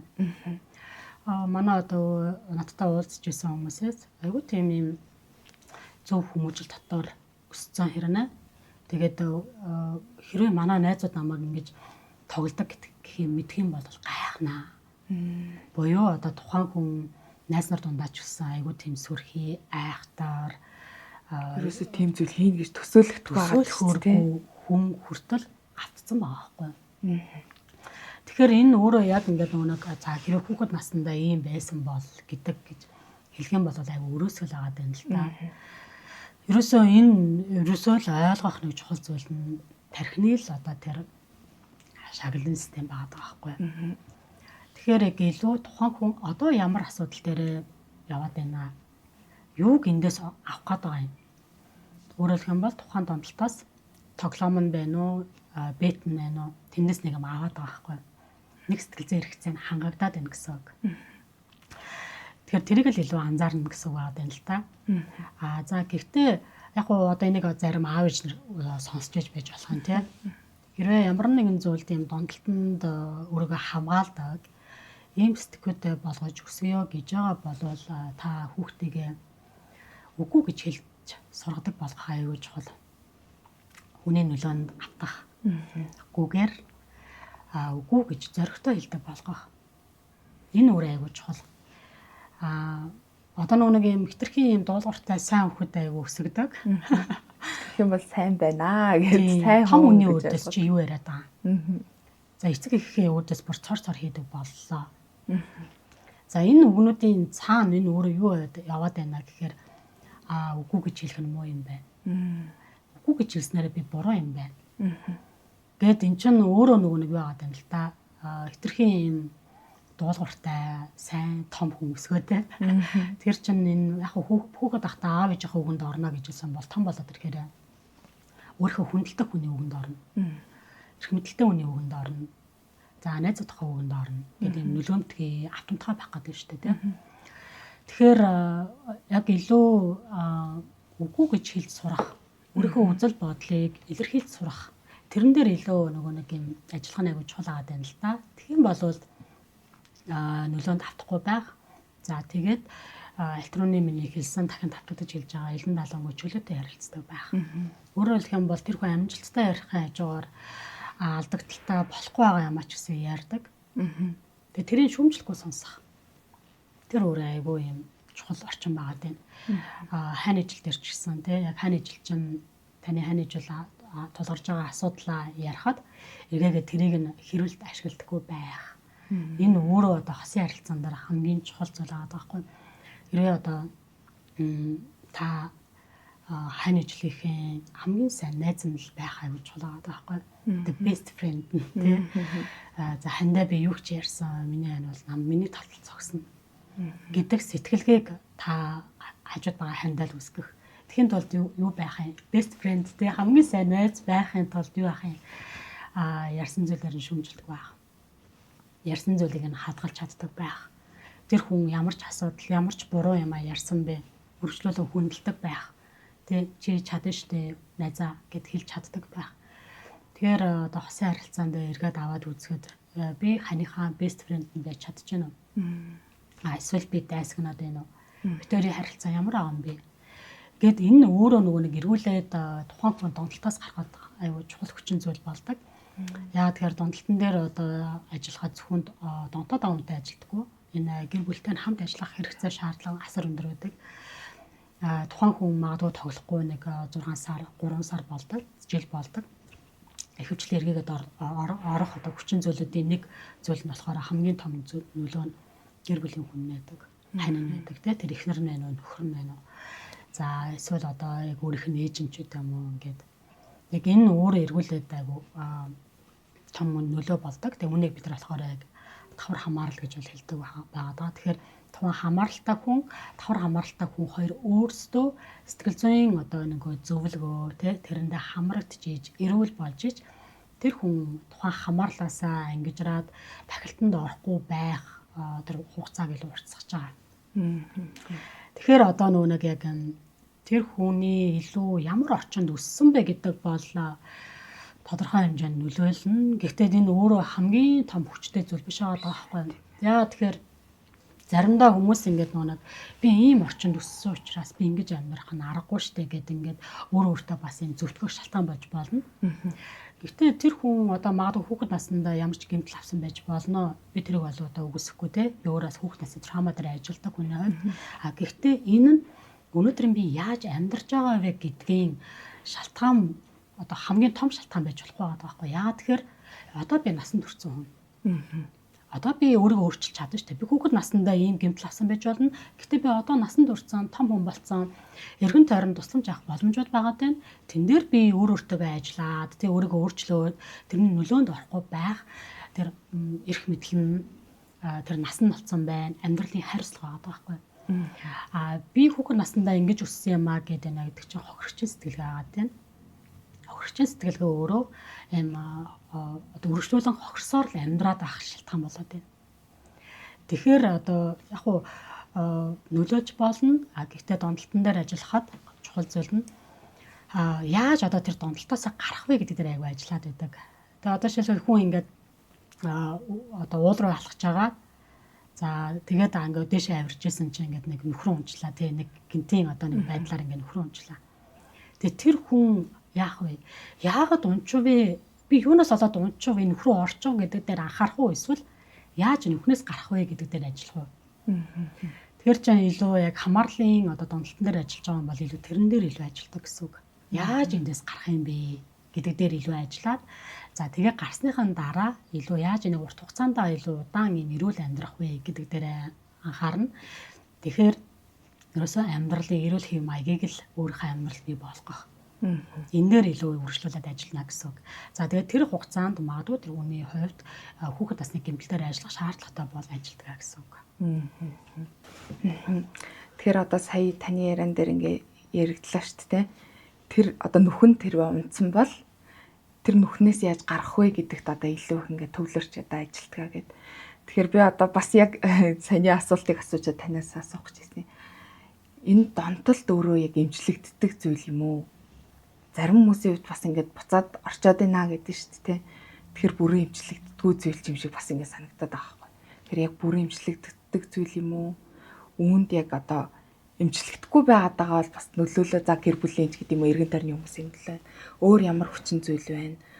Ер нь бусад донтолтууд ч гэсэн ер нь яг ингээд эмчлэгдэх ер нь боломжтой юу? За эмчлэгдэх гэхээс илүүгээр би ангижрах гэдэг үгийг л одоо сонгож ашигламаар байна л да. Яг тэгэхээр эмчлэгдэн гэдэг чинь цаа эрүүл болохыг хэлж байгаа шүү дээ. Цаа эрүүл одоо тухайн зүйлийн шин шиндэг огт байхгүй байх тий. Гэтэл би яагаад ангижрах гэдэг үгийг сонгож байна гэхээр тухайн хүн магадгүй тоглоогүй 20 жил болж болно. Огт тоглоогүй тий. Гэтэ 20 жилийн дараа нэг удаа казинод ороод юм уу? За одоо би өөрийгөө хянаж чадах байхаа гэж бодоод орлоо буцаага тоглоно. Энэ өөрөө бүх донтолтын асуудал төр байдаг. Архины амралтай хүн ч гэсэн 30 жил уугаагүй жагаад тэгээ ерөөс хараад амьдарч жагаад буцаад ууцсан хүмүүс байгаа 10 жил ч байна. Тэгэхээр өөрөөр хэлэх юм бол ерөөсөө энэ тархинд энэ нөгөө юм хамаарлын зам үүсчихэд байгаа байхгүй юу? Тухайн зүйлийг тухайн одоо бодисооч байна уу хэрэглээгээ хэрэгжилж иж тэндээс допамин ялгардаг юм зам одоо жим үүссэн байна. Тэгэхээр тэр зүйл ингээд одоо огт алга болдоггүй. Тэр унтаа байдалд орж байгаа. Дахиад тэр замаар ингээд явах юм бол тэр зам шууд буцаа итгэвчдэг гэсэн үг. Тийм учраас ер нь альва дондолтоос ангижрах айгүй чухал зүйл юу гэхээр амьдралын хэв маягаа эрүүл болгох. Цаашдаа ер нь тоглохгүй байх, уухгүй байх, хэрэглэхгүй байх гэдэг одоо яг энэ зарчмаар амьдрна гэсэн үг байхгүй юу? Одоо би нөгөө тэгдэг гэсэн шүү дээ хүмүүстэй ажиллаж байхдаа энэ дондолтоос тоглоомноос тухайн хүн юу аваад идэм бэ гэдэг нэг эрэл хайгуул хийдгээ гэж тухайн үнтэйг аваад. Тэр аваад тэр үн цэнэ аваад байна уу, тайвширлаа аваад байна уу, эсвэл зугаа цэнгэлийг аваад байна уу? Тэр зүйлээ эрүүл арга замаар л олдог болох байгаа байхгүй юу? Яг ингээд тоглоомоор биш найз охидтойгоо уулзаад юм уу, эсвэл хайкинг хийгээд юм уу, за эсвэл спортоор хичээллээд юм уу, эсвэл хантайгаа илүү юм сэтгэлийн дотносол үүсгээд юм уу. Яг өөрийнхөө жорыг олоход л хамтарч ажилладаг гэсэн үг. Тэгэхээр одоо яг энэ дээр нөгөө нэг бас нэг чухал ойлгох зүйл нь дондолтоос ангижирна гэдэг чинь ерөөсөө нэг таныг дондолтод бүртгүүлдэг багийн эсрэг ажиллана гэсэн үг байхгүй юу? Ер нь бол зөвхөн нэг юм та дотоод хүсэлтэйгээ ажиллаад байгаа юм биш шүү дээ. Энэ бол бүхэл бүтэн баг ажиллаж байгаа шүү дээ. Таныг донтуулахад хүргэсэн найз нөхдийн нөлөөний тэ байна. Маркетингийн том бүхэл бүтэн баг болж байна. За тэгээд тэр компьютерийн цаана алгоритмыг хийж байгаа бүхэл бүтэн дахиад баг байна шүү дээ, тий. Тэгээд эн чинь ингээ бүхэл бүтэн нэг юм багийн эсрэг л одоо явж байна гэсэн үг шүү дээ. Одоо тэр нь хэдэн зуун ажилтнтай чинь тий. Тэр яг энэ багийн эсрэг та ганцаараа дэлэхгүй байхгүй юу? Тэр энэнд хэдүүл айгүй юм мэрэгүү ухаалаг байх хэрэгтэй. Тэгэхээр багийн эсрэг бүхэл бүтэн юм том зохион байгуулалттай баг маф шиг юм яваад байна шүү дээ. Таныг ер нь олон тоглоулж иж яг энэнд нэг илүү таныг тэр ингээд тэр одоо зүйлийн хүлээснээс юм уу саварнаас салгахгүй байх юм хийгээд байна шүү дээ. Тэгэхээр ч гэр бүлтэйгээ нэгдүгээрт хамтрах хэрэгтэй байна тий. Хоёрт яг энэ мэржлийн хүмүүстэйгээ хамтраад за би зүгээр нэг юм дур хүсэлтэйгээ ажиллаж байгаа юм шиг энэ бол бүхэл бүтэн багийн эсрэг юм аа гэж тэгжиж энэ айгу стратегтай ажиллана гэсэн үг байхгүй. Дайснаа дутуу үнэлж болохгүй. Хүмүүс л айгу дайснаа дутуу үнэлээд байдаг. Гэр бүлийнхэн ч гэсэн чи айгу сэтгэлийн тэнхээ айгу арчаагүй юм аа гэл ингээл нөгөө зөвхөн нэг хувь хүний нэг асуудал юм шиг. Гэтэл чи одоо ингээд дондтолтонд өртсөн байгаа тохиолдолд энэ үг бол тийм биш байгаа байхгүй юу? Донцсон тохиолдолд за тэгэхээр гэр бүлийнхэн хамтрах хэрэгтэй байна. Тэгэхээр энэ дээр илүү ажиллана л гэсэн үг байна. Яг уу одоо ингээл би өөрөө яг эмтлийн юм дээр ажиллаж байгаа учраас фэйсбүүкүүд дээр бас айгүй л итгэвтэй байна л та. Ингээл хүмүүсийн комент уншиж гин, группд руу орж ямар асуудлууд тулгараад байна гэл ингээ харж байна шүү дээ. За тэнгуут ингээд хүмүүсийг уншаад ингээ явж байхад бол мөрөдө тоглоомоос болоод ер нь өөрийнхөө амийг өвдгсөн хүмүүс маш их болж байна. Тэгээ энийг ингээд уншихаар сэтгэл өвдөж байгаа байхгүй. За тэгээд өөрийнхөө амийг өвдгөө, ер нь амьдралаас явъя гэд ботцсон 2-3 удаа ордлого хийсэн хүмүүс байгаад байна. Тэгэхээр энэ өөрөө бас айгүй юм Монголын одоо хамгийн том үнэтэй баялаг болох хүн гэдэг баялаг байгаа байхгүй. Тэгээ энийг бас одоо байхгүй болгоод байна шүү дээ тийм. Тэгээд яагаад тэр хүмүүсийн амьдралаас явах гээд байна гэдэг чинь өөрөлдөх юм бол тэр дондолтоос улбаатаагаар гэр бүлтэй уулзсан хохирол байгаад байна. Тэр үнийг одоо магадгүй 600 сая ч юм уу тэр бомоор тоглолцсон ч юм уу тий. Тэгэнгүүт энэ чинь яг тэр өдөрт ингээл одоо тий утасны дуудлага нь 10-20 дуудлага ирж штэ тэр дуудлагуудын 99% нь мөнгөө нэгж байгаа хүмүүс юм. Тэгээ мөнгөө нэгж байгаа хүмүүс чинь мэдээж аятайхан асуухгүй чи намайг луурдлаа би чамаа шөвхөд өгнө чамаа шоронд оруулна гэдэг ч юм ингээд иймэрхүү байнгын уцаарсан ууртай хүмүүсийн одоо энэ дуудлагаанд нэг байнга аваад байгаа хүн чинь тэр чинь сэтгэл зүйн дарамт нүртэж штэ хайртай дотны хүмүүсийнхаа итгэлийг алдчихлаа гэ би хинж биш боллоо штэ гэд өөртөө ичж байгаа ичгүүр байгаа штэ тий тэгээд юм өөрийгөө буруутгаж байгаа буруутгал байна 90 тойрныхаа хүмүүсийн харж байгаа харц байна тий чамаас болоод энэ амьдрал сүрж байна гэд за энэ бүгд чинь өөрөө тухайн асуудлыг дийлэх тэнхэг болгож штэ. Тэгээд өөрийгөө хорлох, амьдралаас явах юм шийдвэрүүдийг гаргах юм өвчин зүйл болоод байна. Тэгээд яг эн чин эргээгээ тэнд үлдэж байгаа хэрвээ ингээд өөрийнхөө амийг хорлчих юм бол энэ өөрөө магадгүй тэр хань ижлэн одоо 4 хүүхэдтэй байна уу, 1 хүүхэдтэй байна уу, 3 хүүхэдтэй байна уу? Тэр хань ижлэн 900 сая төгрөг юм уу тий 100 сая төгрөгийн үрийг нь төлөх. Тэгээд тэрийг байраа зараад ч дэлгэргүй тий тэгээд одоо гэр орноо зарцсан хамаг байгаа юмаа зараад тэгээд ингээ гадаа хонж яана гэд ярьж байгаа одоо тийм пост зөндөө байгаа байхгүй тийм хүмүүс зөндөө байна. Тэгэхээр чи яг энэ өөрөө мөрөдө тоглоом гэдэг зүйл зүгээр миний харж байгаа бол архины хамаарлаас дондтолтоос илүү одоо хэцүү санагдаж байгаа байхгүй юу. Илүү нөгөө гэр бүлтэй очруулж байгаа, өөртөө очруулж байгаа хор хүмүүс нь илүү хортой байгаад байна тий. Тэгэхээр энэ дээр одоо манай улс орон маш одоо яг эмэрхцүү орчныг нь одоо авч ажиллаж эхэлж байгаа үед би маш баяртай байна. Тэгтээ үүний хажуугаар гэр бүлийн гишүүд нь дондтолтын талаар аягуулсан ойлгох хэрэгтэй байгаа юм. Ойлгох чухал байгаа юм. Сайн жишээлх юм бол одоо дэлхийд даяараа бид нар ковидын тахалд өртлөө шүү дээ. Тэр үед хүмүүс юу мэдсэн? Таны мэдэх хүн аягүй чухал явсан шүү дээ. За ийм шинжүүд илэрж ивэл ковид туссан байна. Ингэж хамгаалаараа. Гэт бид нар ковидын талаараа асар судалсан байхгүй юу? Яг үүнтэйгээ адилхан чи тоглохоо болоо чи ингэч гэд ингээд нөгөө ямар ч юм шийдлгүүгээр буруутгах загнах өөрөө аягүй дэм яваад байгаа байхгүй юу? За тэрний оронд та одоо яг дондтолтын талаар судал. Дондтолтын талаар та ойлго. Ном унш, подкастууд сонс. Тэгээд эн чинь юутай тулаад байгаа юм бэ гэдгийг ойлгож иж бид нар дайснаа яг ингээд бүрэн тэг үнэлж иж тэгжиж бид нар стратеги гаргаж байгаа.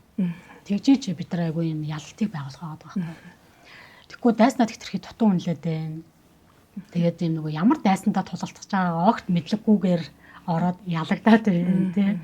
Тэгэхээр өнөө цагт бол одоо 2025 он гэдэг өнөө цагт бол одоо донтолтын талаар маш их олон мэдлэгийг та подкаст, YouTube, за тэгээд энэ тэг Google-с, ChatGPT-гээс гэдэг айгу олох их сурвалжууд зөндөө байгаа байна. Тэгээд хэдүүлээ судлаад өөрийгөө хажуудаа байгаа үнийг өөрчлөхөд нөлөөлөх, үзүүлэх боломж байна. Тэгээд мэдлэг бас хүч байгаа. Тийм яг таны хэлж байгааг та өстэй 100% санагдсан гэх юм уу. Хүмүүс яг одоо донтолтонд өртсөн хүмүүс нийгмээр нэг ийм хандлагаар л хандаад байна л да. Одоо аав ээж нь гэдэм үү, настай хүмүүс нь гэдэм үү. Өө чи яасан сэтгэлийн одоо тэнхээгүй, сэтгэлийн ятгүй, өөрийгөө удирдах чадвар яасан байдаггүй ингээл тэгин. Тэгэнгүүт одоо ингээд амиа орлсон юм тохиолдлууд ч гэдэм үү те ийм бас хэцүү юм зүйлсийг ингээд сонсохоор яагаад ингэж бодчих болоогүй бол гэдэг байгаа байхгүй. Тэнгүүд зүгээр харууханаар юм магадгүй бодонгод тэгж бодох орон зай тэр хүний тархинд ингээд байхгүй байсан юм шиг ингээд бас санагдаж байгаа байхгүй. Тэнгүүд бид нэр зүгээр л тэр хүнийг ингээд чи болохгүй болохоор ингэсэн. Тэгээ чи өөрийгөө хэн чадахгүй болохоор ингэсэн. Бараг тэ чамайг дураар нь өсгсөн чинь баг ингээд юу ааж байгаа юм бэ? Хор олж байгаа юм бэ, тэ?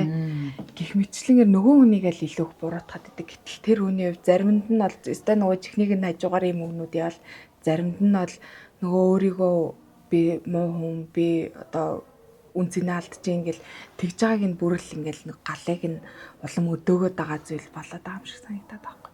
Тэгэхээр магадгүй одоо ингэжээж болох л да энэ подкастыг сонсоод тусламж бас миний эргэн тойрны хэн нэгэн тусламж хэрэгтэй байгаа юм байна гэд мэдж байгаа хүн ч гэж болно. Эсвэл надад тусламж хэрэгтэй байгаа юм байна гэд сонсож байгаа хүн ч гэж болох. Тэгэнгүүт энийгээ бас хүлээн зөвшөөрөөд дараагийн алхмаа хийх гэдэг чинь бас нэг юм том шатаагаад тах шиг байна л да. Хэрвээ түрүүний хоёулынх нь ярьсан энэ шинж тэмдгүүд ажиглагдаад байгаа бол эсвэл магадгүй тэр амьдралын эргэн тойр одоо талбарууд нь нөлөөлөд хор хохирол амссан байгаа бол одоо үүнээсээ гарыг гэж бодож байгаа л хамгийн эхлээд юу хийх хэрэгтэй вэ? За хамгийн эхлээд цэвэрлэгээ хийх хэрэгтэй. Ер нь бол одоо тухайн тоглоом руу ордог. Эсвэл тухайн цахим сайт одоо цахим бетинг сайт руугаа ордог. Мэйл явуулах. Сануулад байгаа тэр нөхцлүүдийг гэсэн үг юм шүү дээ. Тийм одоо тэр эн чинь нөгөө нэг эргүүлээд ингээд айгу өрхтаад байдаг. Мэйлэр танд тэдөө юм бонус өгнө шүү гэл. Яг одоо яг мөрөцө тоглоом бол тоглодгоо хүмүүстэй тийм мэйл бол хамаагүй л хальтаа тийм нэг хатахгүй. Гэтэл тоглоод ингэж ирж байгаа хүний хувьд энэ өөр айгу том дэгээ өрх болдог. Тэр чинь ингээд нэг юм access хийсэн мэйлэр нь утасны дугаараар нь ингээд байнгын юм ирдэг. Би нүгэлсэн шүү дээ. Мафийн та тэмцээд байгаа шүү гэж.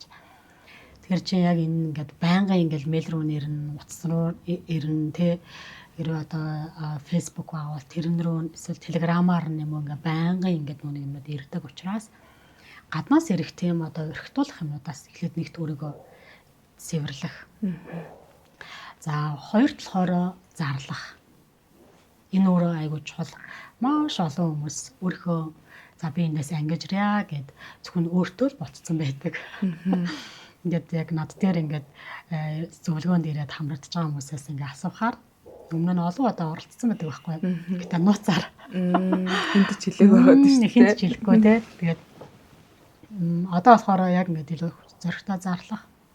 Би ингэж байгаа шүү. Тэгээд би одоо яг ингэсээр гарч байгаа. Тэгэхээр ч нэг юм зарлцсан үнд чи айгу нөлөөдөг. Тэр би нэг өөр төрөд туршижсэн байхгүй ингээд хэдэн жилийн өмнө би нэг жил кофе уухгүй гэдэг чаленж зарлаад. Хэрвээ би энийг хүмүүс зарлаагүй тэгээ ил тод болгоогүйсэн бол магадгүй 3 сарын дараа тий хинч мэдэхгүй би мэдчихээн айгу бол зөвхөн би мэдчихэж байгаа үед бол гинтээ ууц явж байхыг хэлэхгүй шүү дээ тий. Тэгээ за гэдэг өөрөө урам уурдаг ч юм уу.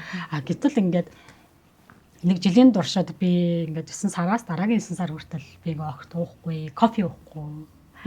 Гэдэг юм чаленж ингээд хүмүүс зарлцсан тий. Эргэн тойрны хүмүүс зарлцсан, фэйсбүүкээр зарлцсан. Хүн чинь энэ тэмдэгэ кофе ууж харагдаж болохгүй байхгүй. Тэгэхээр энэ өөрөө нөгөө айгу хүнд юм бас нөлөө өгдөг. Тий хүмүүс зарлах. Гэтэ энийг зарлахад бол айгу зориг хэрэгтэй. Яна хүмүүс намайг мэдчихвэл яах юм. гэдэг юм өөрийнхөө нэр хүндийг хамгаалж байгаа. Тэгээ хүмүүс надад дахиж намайг итгэхэ болчвол яах вэ? Гэд зөрөгтэй зарлахгүй байна. Тэгтээ би хэлмээр байгаа зүйл нь та яг одоогийн энэ айцаасаа болоод та амьдралаа алдаад байна шүү дээ. Яг ингэж нууцаар байгаа л нууж байгаа дахиад 100 сая, 200 сая, 500 саяыг алдсан байгаа байхгүй. Тэгэхээр зарлах байна. За тэгээд дараагийн зүйл нь болохоор амьдралын эрүүл хэм маягийг тогтоох дээр илүү анхаарах. Стрессээ зүй тайлах. Шууд утгаараа стресс асар нөлөөлж байгаа. Би одоо хэлж байгаа хүмүүс тахилтанд өртөхгүй нэг зүйл нь та битгий ядар, та битгий өлс. Өлсөх чинь бас айгүй нөлөөлдөг. Тэгээ удаан хугацаагаар хоолгүй байх ч юм өлсөх. За ядрах хэтэрч стресстэх. Би физиологийн ядаргаас яриад байгаа шүү тийм. Тэнгүүт яг энэ ч нөгөө би физиологийн хувьд ядраа, зутраад ирэхээр эргээгээд нөгөө өөрийнхөө сэтгэл зүрхийг, сэтгэл зүйн байдлыг хянах чадамж байхгүй болчихж байгаа байхгүй. Тэгээ сүрэг сэтгэл хөдлөлөө 100 одоо удирдах тэгээд уурлаж болохгүй тухай би яриаггүй шүү те. Уурлж байгаа л ураа зөв илэрхийлэх. Ингээд тэрийг битгий зайлаг те илэрхийлэх. Илэрхийлэхдээ ийм нөгөө нэг юм зөвөр илэрхийлэх гэх мэтчлэн иймэрхүү нөгөө амьдралын зөв хэм маягт өөрийгөө суралцах. За энэ дунд мэдээж одоо чухал зүйл нь та мэрэгжлийн үнээр хандах. Яг хүмүүс за зөвлөгөөнд хамрагдахаар айгу үнэтэй байна тий. За эсвэл надад тийм цаг зав алгаа гэдэг. Гэтэл яг үнэндээ таны зарцуулж байгаа цаг хугацаа яг өөрийгөө эдгэхэд анхаарж байгаа зарцуулж байгаа мөнгө чинь магадгүй таны ингээд 1 жилийн 2 жилийн хугацаанд алдах мөнгнөөс чи илүү нэгт бага байгаа байхгүй. Хоёрт та 5 жилийн дараа эсвэл жилийн дараа ойлгох байсан юм чинь та тэр зөвлөгчтөөгөө 2-3 сар уулзаад илүү ойлгодог гэдэг ч юм уу. Ингээд илүү өөрийгөө илүү хурдан ойлгох, таних, тэг хөтөчтэй байна л гэсэн үг байхгүй тийм. Магадгүй та хизээч одоо нэг Эверест рүү авирж байгаа хүмүүс чинь хизээч цор ганцаараа авирдаггүй л байхгүй. Заавал тэр нөгөө юм хөтлөгчтэй явдаг штэ. Хаана намрах уу? Хизээнэ ингэх үү гэдэг шиг та өөрийнхөө асуудлыг даван туулж чадна. Гэхдээ та энэнд мэрэгжлийн үнийн тусламжийг аваад явж байгаа гэсэн үг байгаа байхгүй. Хоёр талаараа одоо манай сэтгэл зүйч манай одоо багш нар маань бол хэлдэг л дээ. Хизээч битгий үнгүй зөвлөгөө өгөө гэд. Яагаад үнгүй зөвлөгөө өгөхгүй байгаа юм бэ гэхээр хүн үнгүй юмд үнгүй ханддаг. Би өөрөө одоо 2005 оноос хойш яг энэ чиглэлээр ажиллаж байна. Тэгээ би маш олон одоо үнгүй зүйлүүдийг ингээд энэ хугацаанд хийж штэ 20 жилийн хугацаанд. Тэгээ одоо эргүүлээд ингээ харахаар тэр багш нарын үг үнэн байгаа байхгүй. Үнгүүгээр авсан зүйлдээ хүн ерөөсөө үн цэн өгдөггүй. Өөрөөсөө тодорхой хэмжээний үн цэн өгөөд хандж байгаа зүйлээ хүн яг хэрэгжүүлдэг. Тэгээ би өөр дээрээ ч хүртэл туршиж байгаа байхгүй. Гэт нэг хүнээс би ингээ зөвлөгөө авахад тэр хүний тэгээ нэг удаагийн цагийн уулзалтанд 300,000. Тэнгүүт би ингээ тэр хүн дээр очихдаа тий бит энэ цагийг би үнэхээр үр дүнтэй өнгөрөөнө гэт ингээ би бүх юм асааж очиж штэ зөрөөд тийм бүх юм ингээ сэргэг ингээд тэгээд би нэгэнт мөнгөө төлсөн учраас би цагтаа очиж байгаа байхгүй яагаад тэрийг дахиж нөхдөхгүй гэд тэгэр чинь би яг ингээл юу ч олж исэн би очиж जैन тэгээд тэрэн дээр яригдсан зүйлсүүдээ би яг бүгдийг очиж хэрэгжүүлж байгаа байхгүй гэтэл яг адилхан зүйл дээр би нэг 20,000 төгрөг мөнгө би заримдаа тасалж байгаа байхгүй за яах вэ тэгээд тэр мэрийг нэг хэрэгжүүлэхгүй нөх үнцэн нөхгүй өдр гэд ингээд тэгэхээр та яг энэ асуудлыг даван туулъя гэж байгаа болвол хэрвээ та яг ингээд ямар үнэтэй юм бэ гэд өөрийгөө тусламж авах зүйлээс блоклохоос илүүгээр хэрвээ би энэ дээр яг ингээд мэрэгжлийн үн рүү хандахгүй байх юм бол би илүү юу алдах юм бэ гэдгийг та бодож үзээд за тэгээд та хүний нөгөө нэг юм явж үзсэн хүнээс илүү туршлагатай хүнээс зөвлөгөө авч байгаа болохоор таны 1 жилийн хугацаа 2 жилийн хугацаа илүү хэмнэгдэж байна гэсэн үг байхгүй. За тэгэхээр сонсож байгаа хүмүүст маань хэрэгжүүлж болох үед хажуудах хэн нэгэндээ ч гэсэн нөгөө бид нар чинь хажууд нь хэн нэг хэцүү байгаа ч юм уу тусламж хэрэгтэй байгааг ямар нэгэн байдлаар ингээд нэг мэдэрчдэг. Гэхдээ яг яаж тэр хүнээс юу гэж асуух вэ? Юу гэж хэлэх вэ? Яах вэ гэж тусламжаа ингээд нэг олж эрэлхийлж бас нэг чадахгүй байгаад байд юм шиг бас санагдаад байд. За тэгээд хоёулынх нь нэвтрүүлэг подкастын маань одоо яриа маань энд хүрээд ер нь өндөрлөж байна. Тэгээд маш чухал зүйлсийг одоо миний хувьд ч гэсэн мэдгүй маш олон зүйлсээ мэдж авлаа. Яагаад ингэж идэм бол гэд ойлгодгүй байсан зүйлсээ ч гэсэн маш их ойлгож авахд туслаа. Тэгээ бас би таны нөгөө сошиал дээр бэлтгэдэг контентуудыг ингээл харангуут одоо яг гэр бүлийн ингээл сэтгэл судлаас нь яриад нөгөө донтолтооч ингээл яриад тэнгууд би үнийг чинь ч гэсэн тантай одоо ярилцаад ойлгож байгаа байхгүй. Инженер ганц донтолт гээл яриад ахгүй. Эргэн тойрных нь хүмүүс айгүй чухал байгаад байд юм биш үү? Бусад нөхцөл байдлууд чухал байгаад байдаг учраас орхигдуулахгүй тэдгэрийг ярьж иж баг ингээ нөгөө байшин барихын тулд тэдэн талаас нь ингэжиж тэр байшин босноо гэдгийг ингээд ингэж хийдэм байна да контентуудаа гэдээ айгүй ойлгож байгаа байхгүй. За тэгээд подкастын маань төгсгөлд та одоо ангижрахаар энэ асуудлаасаа ангижрахаар явж байгаа энэ замдаа явж байгаа хүмүүс эсвэл ангижрия гэдэг шийдвэрийг саяхан гаргасан ч юм уу те ийм хүмүүст зориулаад уран зориг өгөх зүйл хэлээч. За хүн гэд одоо эрэг сэтгэл заслалт. Юу гэж хэлэх хүнийг юу гэж үзэж байна гэхээр хүн үнэт эрдэнсээр дүүрэн уурхаа та адилхан гэж зөвлөж байгаа байхгүй. Тэгээ би энэ үгэнд айгу дуртай байгаа. Тэгэхээр өөрөөр хэлэх юм бол хүн та өөрийнхөө дотоод руу өнгөх юм бол ямар ч асуудлыг даван туулах асар их нөөц танд байгаа. Тэгэхээр та яг өөрийгөө өнгөлөх юм бол ямар гайхалтай өнгөлөгдөж болох уц хэмжээний эрдэнэс вэ гэдэг айгу чухал байгаа юм. Тэгэхээр та ямар ч асуудлыг даван туулах хүч байна. Тэр хүчийг та дотроосоо олох боломжтой шүү. Тэгэхээр яг өнөөдрөөс эхлээд энийг даван туулах миний нөөц юу юм бэ? Миний давуу тал юу юм бэ? Надад юу байгаа юм бэ гэдэг юм руу та анхаараараа тий. Яг тэр хүмүүс би чадахгүй юм байна. Би ер нь арчаагүй юм байна гэдэг ийм сөрөг юм руугаа айгүй хандсан байгаа байдаг. Тэгэхээр энийг даван туулах зүйл танд байгаа нөөц. Танд байгаа давуу талууд дээр л ерөөсө тулгуурлахаар байгаа. Тэгэхээр хэрвээ та эндээсээ ангижраа гэж байгаа бол надад туслах нөөц юу юм бэ? Энэ уулын орой руу гарахад ингээд тулах таяг маань юу юм бэ гэдэг юмыг та эрэл тайвал хийгээд тэр нь таны дотоод зан чанар байж болно. Таны гэр бүлийн таныг дэмждэг хүмүүс байж болно тий. Тэгээ тэр зүйлүүдээсээ та тусламж найдар аваад тэгээ та ганцаараа энийг даван тэлэхгүй танд туслах хүмүүсийг та зоригтой болоод тэгээ та асуудлыг даван тэлэх хүч танд байгаа. Тэгээд бас яг юм үг байдаг. Хэрвээ амьдралдаа хизээч байгаагүй зүйлийг бий болгомоор байгаа бол хизээч хийж байгаа үйлдэлийг хий гэдэг байхгүй. Тэгэхээр та амьдралдаа бүр эрс өөрчлөлт хиймээр байгаа бол өөрийгөө энэ одоо нүхнээс гаргамаар байгаа бол хизээч хийж байгаагүй зоригтой шин зүйлийг та хийгээд үз. Тэгээ тэрний араас та үнээр тэр амьдралдаа амсаж байгаагүй тэр сайхан зүйлүүдийг амсах боломжтой шүү гэж хэлмээр байна. Тэгээд та чаднаа. За тань маш их баярлалаа. Өөрийн цаг хугацаагаа зориулаад манай үзэг сонсогчдод маш үнцэнтэй зөвлөгөөг, мэдлэгийг, өөрийнхөө туршлагыг хуваалцсанд маш их баярлалаа. Таны цаашдаа ажил амжилт хүсье. Баярлалаа. Намайгаас урьж оролцсонд баярлалаа. Тархины алаас сэтгэл зүйн нэвтрүүлэг подкастын маань энэ удаагийн дугаар энд хүрээд өндөрлж байна. Дугаарыг маань сонсдол энэ хүртэл үзсэн та бүхэнд маш их баярлалаа. Тэгээд таныг өөрөө тусалж чаднаа хэмээн итгэж байна. Сэтгэл зүйн олон төрлийн асуудлууд бидний амьдрал өдөр бүр тохиолддог.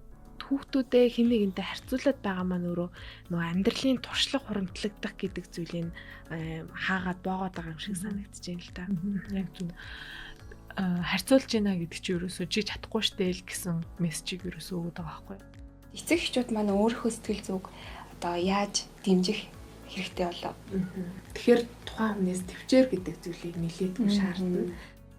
Сэтгэлийн тэнхээдээ хүн гэж яг хэн бэ гэдэг тэрийг тодруулах зүйлийг үзэгчтэй хаваалцвал ямарваа асуудал тулгархад ямарваа бэрхшээл тохиолдоход тэрийг хэрхэн даван туулж чадаж байна вэ гэдгээр тэр хүн хэр сэтгэлийн хаттай юм бэ? Сэтгэлийн хат өндөртэй хүн юм уу эсвэл сул байгаа мó гэдгийг бас мэдэх боломжтой. Аз жаргал гэж одоо яг юу юм бэ? Аз жаргалтай байна гэдгийг одоо юугаар тодорхойлж болох вэ? Бидний сэтгэл санаанд ямар нэгэн санаа зовних зүйл байхгүй. За сэтгэл бүрэн дүүрэн байх, амьдрал маань дутагдах зүйл байхгүй, хүрэх гэсэн зорилгодоо хүрсэн байдал гээд яг аз жаргал мэдэрч байгаа тэр бүрэн дүүрэн байдлыг л аз жаргал гэж томьёолоод байна. Сэтгэл зүйн эрүүл мэндэд анхаарахад тань туслах зорилготой тархины халаас подкаст нэвтрүүлгийг Пүрэв гарагийн 19 цагт Химнэл радио 91.7-оор хүлээн авч сонсоорой.